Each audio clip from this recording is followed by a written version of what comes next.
In a lively community of Barangay Kusan, there was an inspiring fashion artist named Kristen.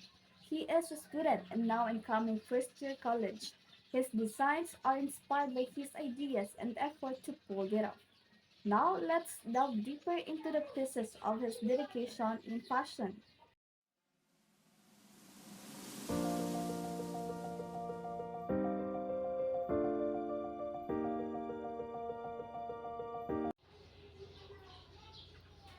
Hi Kristen, can you first formally introduce yourself with us? Hello, I am Kristen A. Francisco. I'm 17 years old, turning first year college in a few months. I am a student who passionate to learn about sewing and to become a fashion designer someday. Although students pa lang ko, pero I already see myself nga someone nga may ginahimo nga purpose, hindi lang basta naga-eskwela, kundi naga-imagine, naga-create, and also naga-pangarap. I may still be learning, pero I know myself nga this passion is something deeper, something nga gusto ko dalon na sa akon nga future. By the way, thank you so much for having this time and effort to have an interview with me today, Kristen. And I guess let's start the interview right now. The first question is, where this dream begin with? This passion begins since I was a little child. Sang una, naga-drawing-drawing pa lang ko sang mga simple designs, mga dresses, gowns, like nang makita niyo diri sa akon nga background. Then, um, mga imagination ko lang gid ni siya sa start. Syempre, wala pa ko sang idea kung di niya ko sinidalon.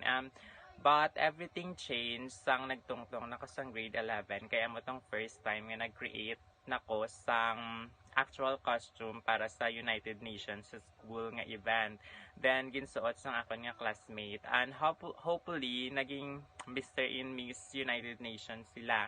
That time, grabe gina akon nga feeling, mixed emotion lang, maka-overwhelm and also pride kag happiness kay na-realize ko kag nahambal ko sa sarili ko nga kaya ko gali.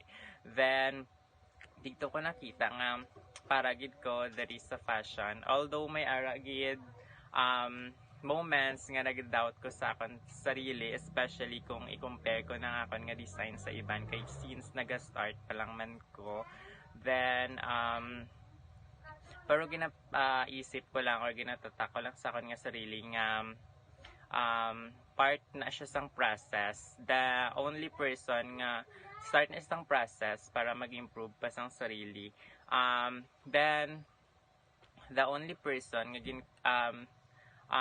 ginkuhaan ko sang inspiration is si Michael Cinco nga one of the successful Filipino successful nga fashion designer na nga naka-base sa Dubai. Then since bata pa ko siya ang pinakauna ko nga nakilala nga successful fashion designer. Sa iya ko nakita nga pwede gid gali ma-achieve ang amo sini nga dream kung pareho sa iya ng may isagid ko ka pangarap nga one day maka-create man ko sang mga masterpiece nga isuot sang one of the queens sang Miss Universe, Miss Earth, and etc. pa nga mga big pageants, hopefully. Wow, that's truly an amazing story. Where have you been started, Kristen?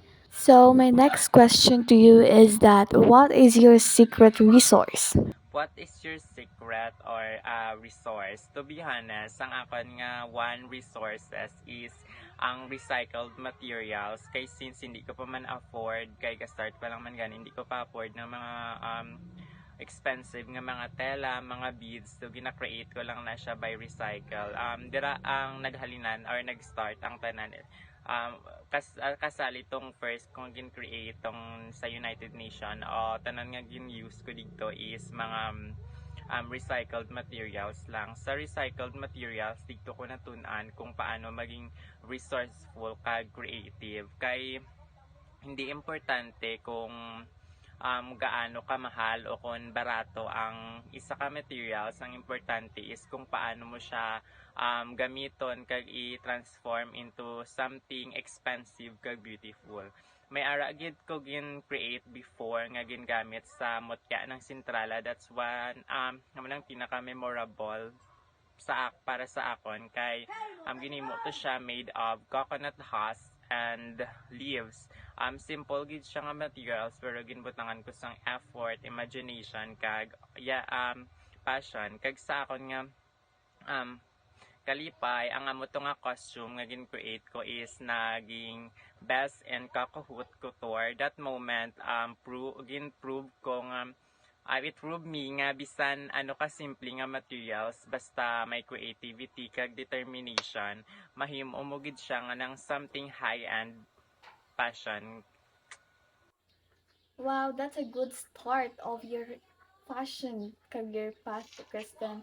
You know, you're not just making a fashion, but you're also taking care of the environment, and by that, really did a great job. I hope you continue doing recycling materials for your fashion.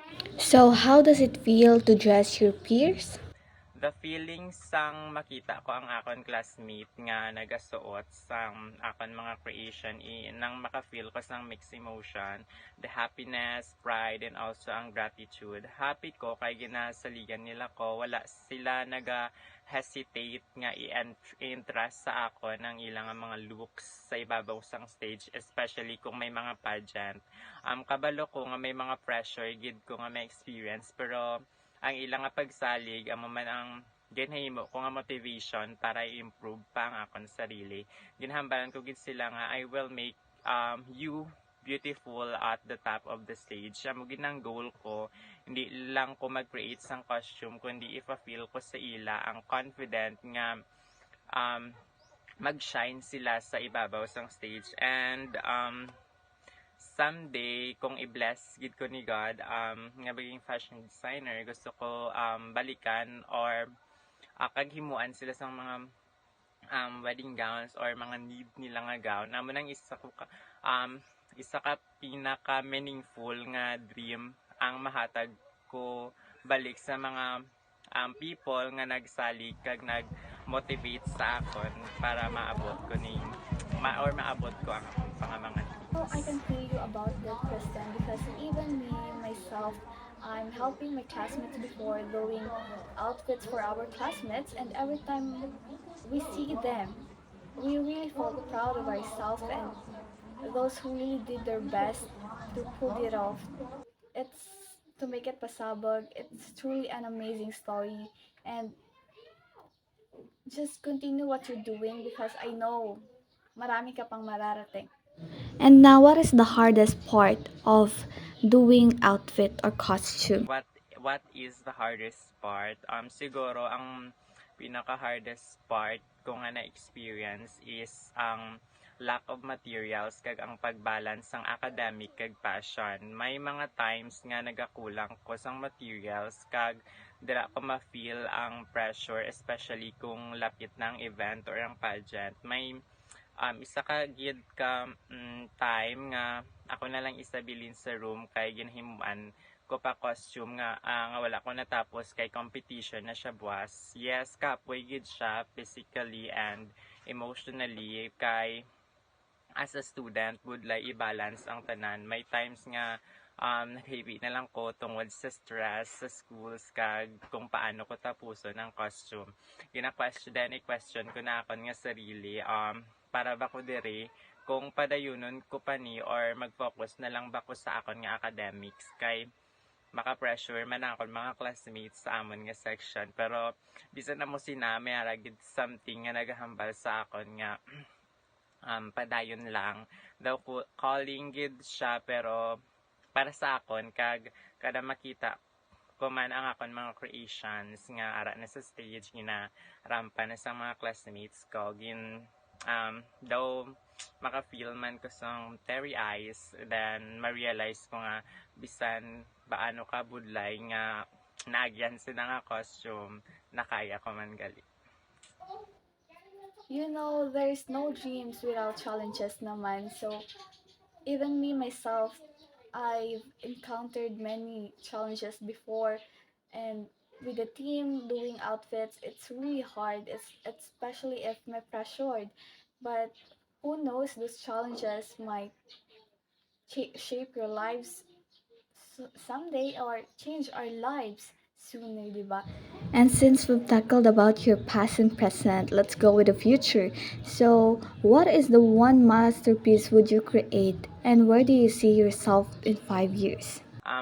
If there's no limitation lang sa resources kag materials, ang isa gid ka masterpiece nga gusto ko himuon is a wedding gown sang akon nga ate.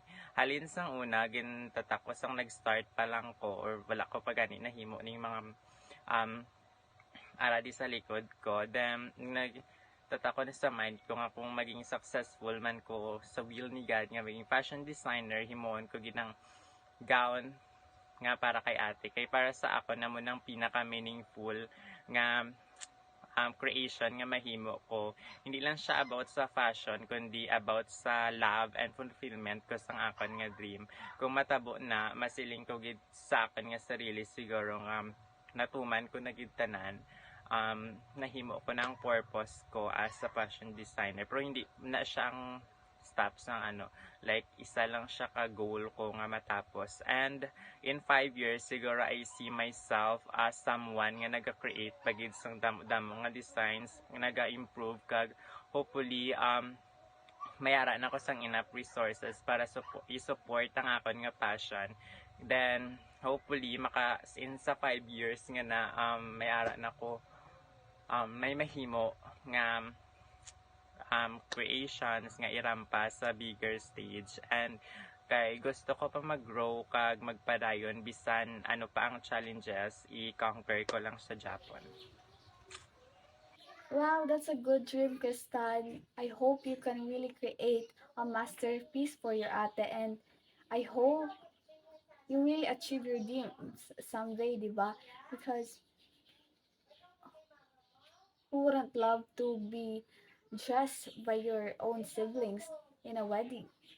Okay, to end this interview, what would you say to another kid who has a sketch in their notebook but feels they have nothing to start with? May message sa mga kids nga pata sa ako nag-start pa lang pero hindi balaan kung saan o sila mag-start sang creation. So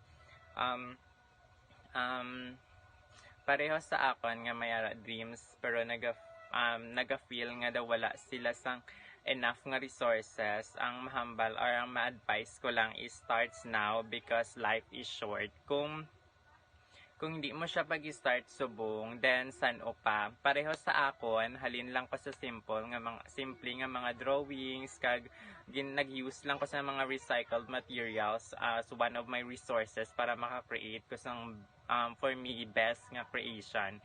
Hindi ko man mahambal nga best ko pero ginpadayon ko lang gid kay passion ko man siya. Kay if passion mo siya, need mo siya sa simple nga bagay, startan mo siya, hindi ka na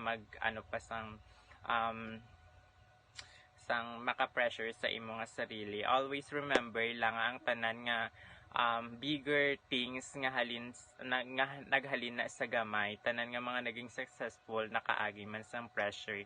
Hindi naton or hindi mo gid need nga maging perfect or kompleto for now. Ang importante is mag-start ka na subong.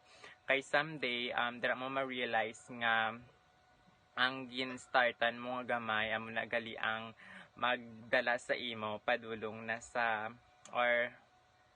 sa imo nga bigger dreams. And that's it. That is how Kristen Woven Dream is coming. He is nurtured the perseverance, the discipline, and dedication to his dream.